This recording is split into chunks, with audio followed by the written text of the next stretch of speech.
It started with a trembling voice. "Captain Lewis, we need you in first class right now."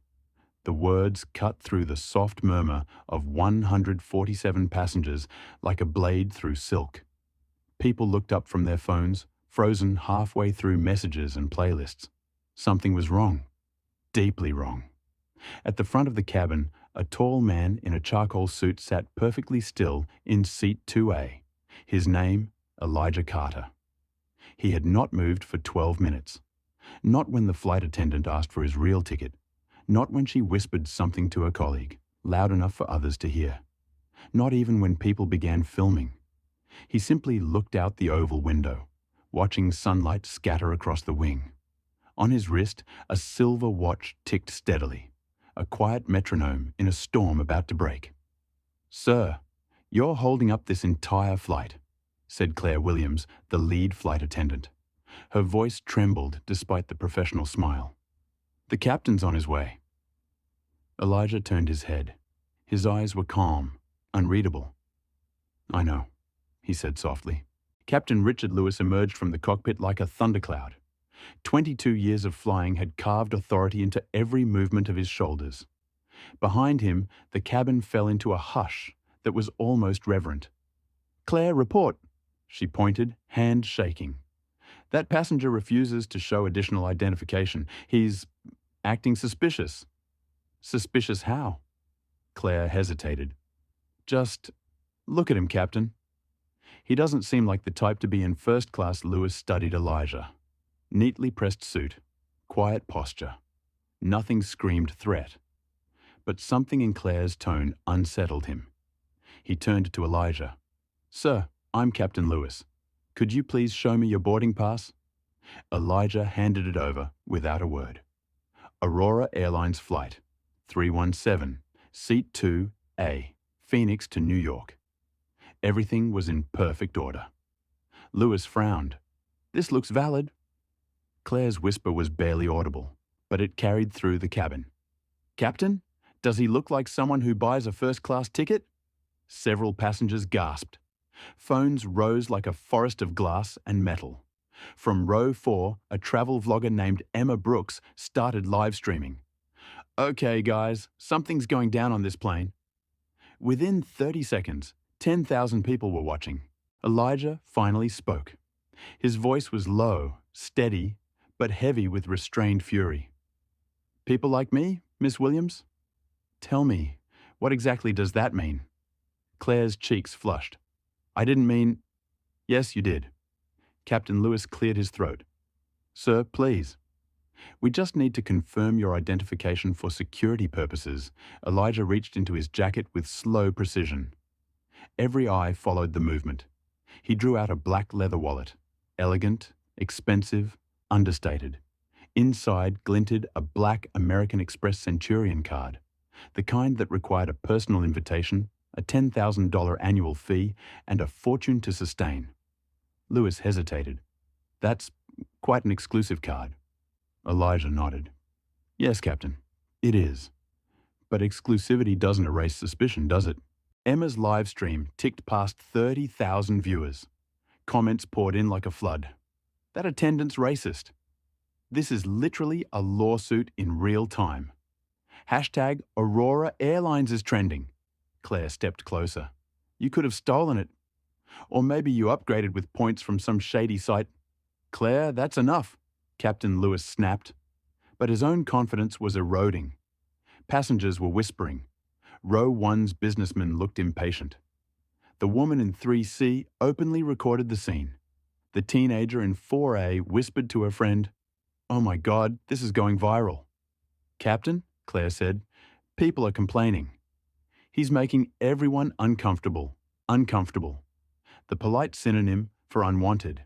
Lewis sighed. "Sir, please, come with us to the gate. We can clear this up." Elijah looked up. His words sliced through the air. "No, Captain. I'm not leaving this seat. I'm not giving up something I paid for." "Not again," Claire's voice broke. "Security!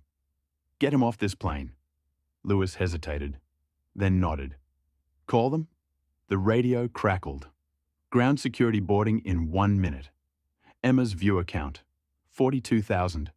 The world was watching. Elijah checked his watch again. Captain, before they arrive, do you know Federal Aviation Regulation 91.11? Lewis froze. Why? Because you're seconds away from violating it. 2 officers boarded, Officer Kim Rodriguez and Officer Daniel Reed. Both wore the tired professionalism of people used to dealing with angry passengers. What's the issue, Captain? Kim asked. This man refuses to comply. Claire pointed, voice trembling. He's dangerous. He's timing something on that watch, Elijah exhaled. Dangerous? For sitting quietly in a seat I paid for? Kim stepped forward cautiously. Sir, please come with us voluntarily. No, I'm exactly where I belong. Rodriguez's hand drifted toward his restraints. Sir, interfering with crew instructions is a federal offense. Elijah looked him straight in the eyes. And wrongful detention is a civil rights violation. Which one do you want to commit today? Captain, this is operations. A new voice cut through the radio. Social media is exploding. CNN and BBC have reached out for comment. Handle this carefully. Elijah opened his briefcase slowly. Inside were papers, organized with meticulous care. He pulled out a card and handed it to Kim. She read it, then her face drained of color. She handed it to Rodriguez. His eyes widened. Captain? He's on the board, Aurora Airlines. A gasp rippled through the cabin. Phones zoomed in. Claire stumbled back, whispering, That can't be true. Board members don't fly commercial. The radio crackled again. Captain Lewis, this is Senior Vice President Sloan. Cease all action against Mr. Carter. We're handling this directly from headquarters. Lewis's stomach turned to ice. Elijah's voice was almost gentle. Do you understand now, Captain? You didn't just question a passenger. You questioned a man's right to dignity. Claire's lips trembled. Sir, I didn't mean to. You meant every word, Ms. Williams. That's the tragedy. Emma's live stream hit 70,000 viewers. Hashtag swarmed. Hashtag seat 2. Hashtag Aurora incident. Hashtag dignity in the sky. Elijah stood slowly. I suggest you all remember this moment because one day it'll be played in every diversity training video your company produces. His phone buzzed. He answered calmly. Yes, Patricia. I'm fine. Yes, they did. And yes, it's being streamed. He turned the phone around. On the screen appeared the Aurora Airlines executive boardroom. 6 faces stared back, including CEO Robert Walker. Mr. Carter, we're horrified. Are you all right? I'm fine, Robert. But your staff isn't. Claire began to sob. Please don't fire me. I have children. I made a mistake. Elijah's expression softened, but his tone stayed firm. Ms. Williams, your mistake wasn't doubting me. It was assuming you could define who belongs and who doesn't. Elijah faced the passengers. The cabin lights flickered softly across faces full of guilt, fear, or awe.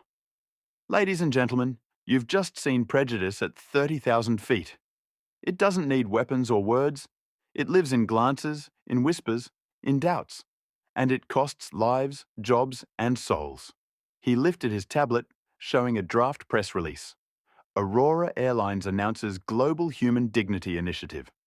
$10 million investment in anti-discrimination programs, mandatory empathy training for all employees, transparency and accountability policy to follow.